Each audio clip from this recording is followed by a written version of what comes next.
Hello, welcome to my channel. Today I'm going to be doing a video on an update of my Ornithomancy studies and learning and diving into learning how to do divination with birds. I'm going to kind of actually walk you through my resources, what I've read, my notes, and my process and everything that go along with that, and hopefully some of you find that really helpful. It might be a little rambly. I'll try and keep that to the second half of the video if possible. So if anybody wants just the meat and bones of what I've been doing, you can catch that here in the first part of the video. So with that, I'm going to go ahead and start by saying the first thing I did was I gathered all of my resources. So what books did I have? Did I want to purchase a couple of books? Any divination decks, any online resources that I could find, what notebooks I wanted to use. I did that. So that is the first thing that I did. The next thing I did was look up general symbolism. So I took a notebook and took several pages worth of notes of just general information, symbolism that you can find online and in some of the books. Things like some of the common birds, what they symbolize, flight patterns, if they fly from left to right, or the color of the birds, if you see a whole bunch of birds at once, or, you know, all that common symbolism that, you know, eventually over time, learning, I intend to develop my own symbolism, right? What of the general symbolisms apply that actually work for me and that I find are true, and what other intuitive hits do I get, do I notice, right? So with that, one of the first books I've been using is this book here. It is the Hidden Meaning of Birds, a Spiritual Field Guide by Erin Murphy Hiscock. I have found this to be a fantastic book for reference, for quick reference. So bird symbolism. She gives associated energies, associated seasons, elemental associations, color associations for each bird.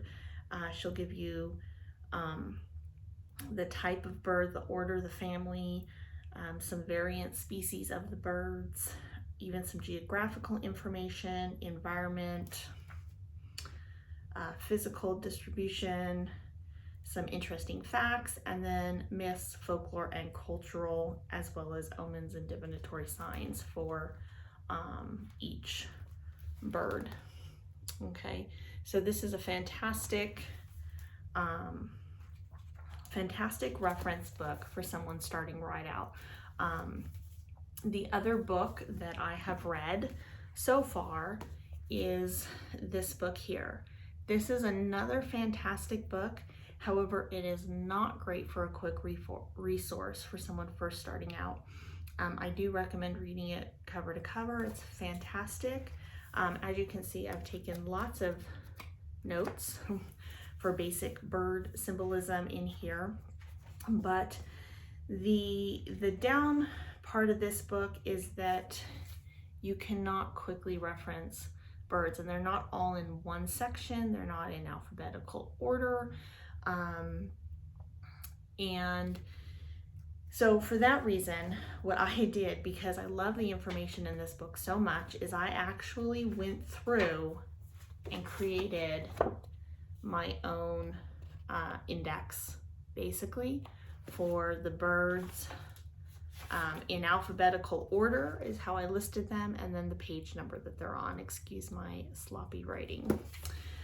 So now that I have finished reading this book, and I have created my own index in it because it was such a useful book that it's really, an index in this book would have been fantastic. But I went ahead and did it myself, and so now I have both of these books for reference. Excellent books. They do come from different perspectives. This book is very much has information from lots of different cultures and backgrounds and different perspectives on the bird symbolism, which I really like.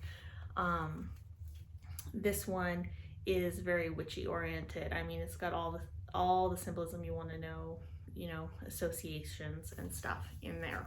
So 2 great books. The next book I'm going to be reading, which I haven't read yet, is Bird Medicine, The Sacred Power of Bird Shamanism. And so I am looking forward to reading and studying this one. So after I got all my resources together and gathered the general symbolism, what I found myself doing is observing the birds, right? So what birds am I seeing every day? Am I observing them flying in a certain direction? Am I seeing certain color of birds? Is there a lot of birds or only a few birds? So that is what I ended up using my Some Lines a Day journal for, that I had bought to use this year for signs and symbols and synchronicities and things like that. And I've ended up using it primarily for bird signs and symbolisms. So what I'll do is I'll write down every bird that I see that day. If anything catches my attention, what catches my attention? For some reason, did I note the fact that the bird is flying a certain direction, or that I saw a lot of birds, or that it's an uncommon bird to see in my area? I would note that in here. This has been one of the best resources, because while right now I am using a lot of these, and when I see a bird, I'm looking at their meanings, I also have my own intuitive hits in here, and I can start to see what actually applies to me, my own personal Ornithomancy meanings and symbolism of the birds, and the birds specifically in my area. So that has been a fantastic tool and resource to have. That is something that I do daily.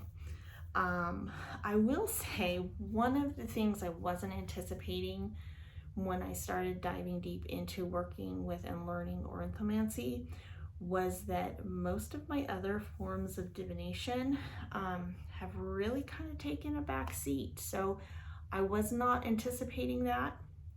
I still use my oracle and my tarot cards, and do other types of spontaneous divination, but it's gone so much less on the like I used to use it all the time. Now I'm doing a lot because I'm so invested into learning bird divination that the tarot cards have taken kind of a back seat. So just, you know, for the time being, to the point that like I was getting a tarot and oracle card subscription box. I decided to stop getting that box for the time being because I haven't even been using them enough to really get familiar with the deck before I got another deck, and I just started accumulating decks without using them.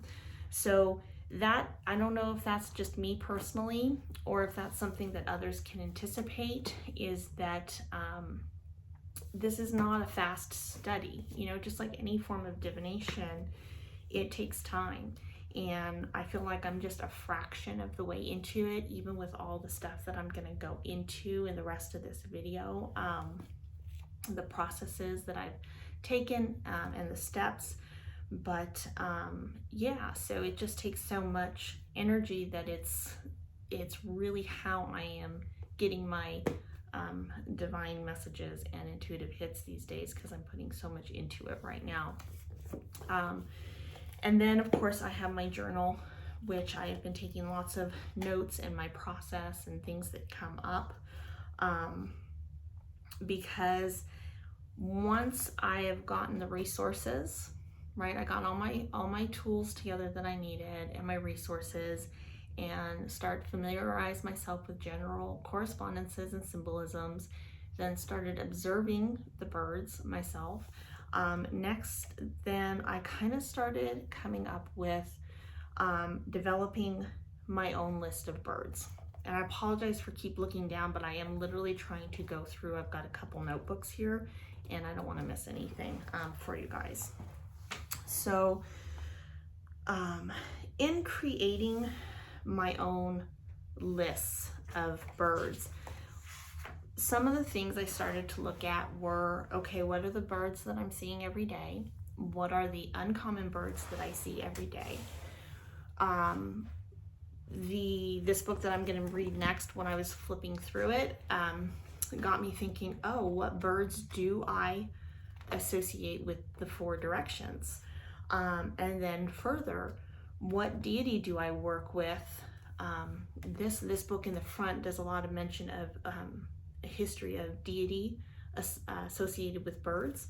And so I started thinking, what kind of deities do I work with that are associated with birds? And there are quite a few more than I realized or anticipated at the beginning. So what I did is, I'm not going to show you my notes, but I'm going to kind of look at them so I can tell you guys what I did.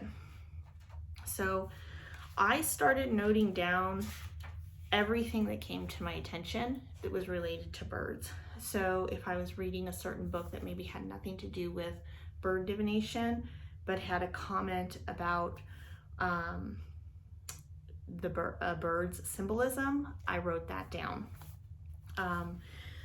I made a list of birds, there it is, associated with the direction. So I'll go ahead and share that with you guys. For me, like, I noticed that my birds that I associate with directions are very similar to the birds in here. There's actually just one difference.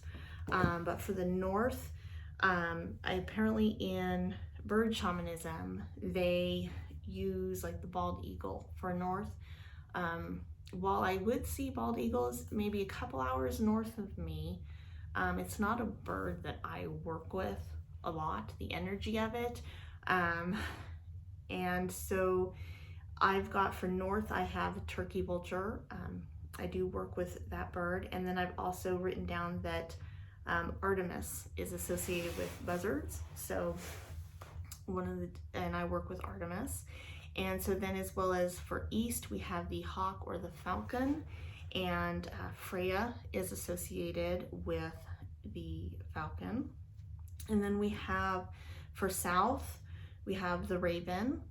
And so Maeve and Branwen. So Branwen actually is associated with a white raven, and Maeve and also Morgan are associated with black ravens. And then we also have for west the owl. So I work with both Arianrod and Ariadne, and those are both associated with owls, and I associate that with the west.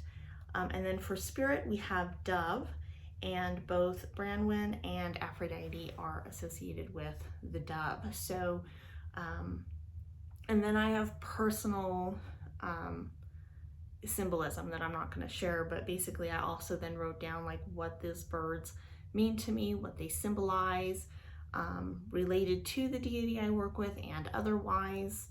Then I went ahead and wrote down as well other birds that have personal symbolism to me. So for example, we get these cute little birds called a Says Phoebe.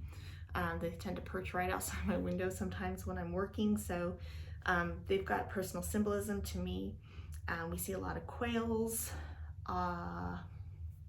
We've got locally, I see a lot of orioles, woodpeckers sometimes.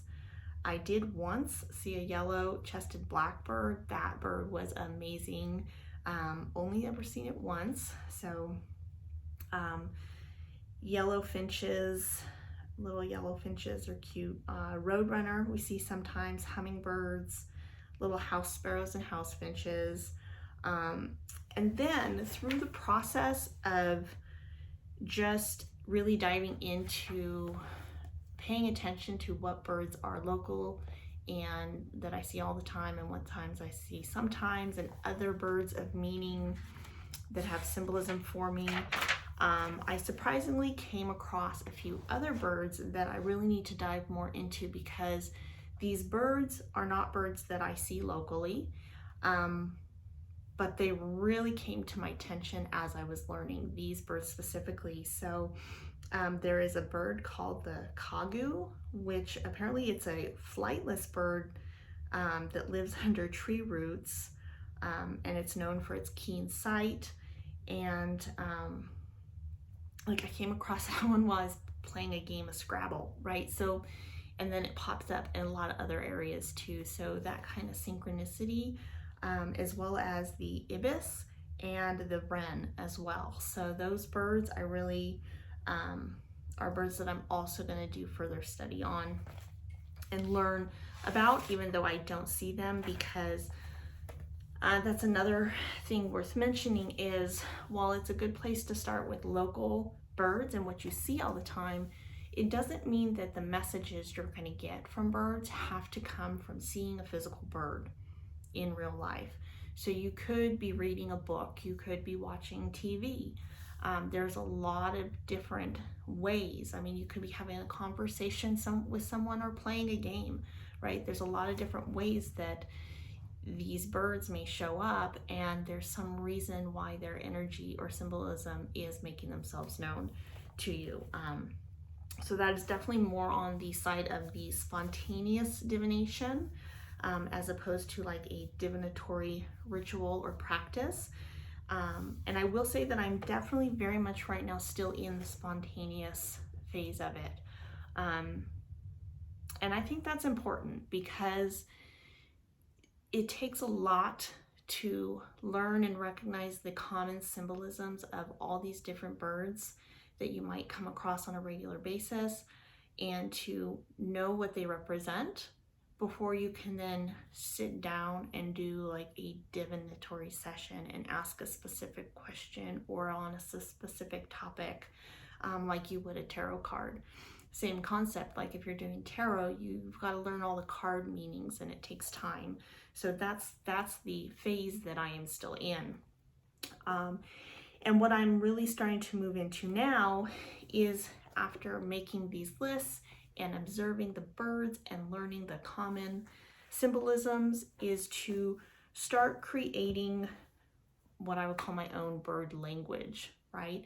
So maybe books say that if a bird is flying left to right, it means something specific.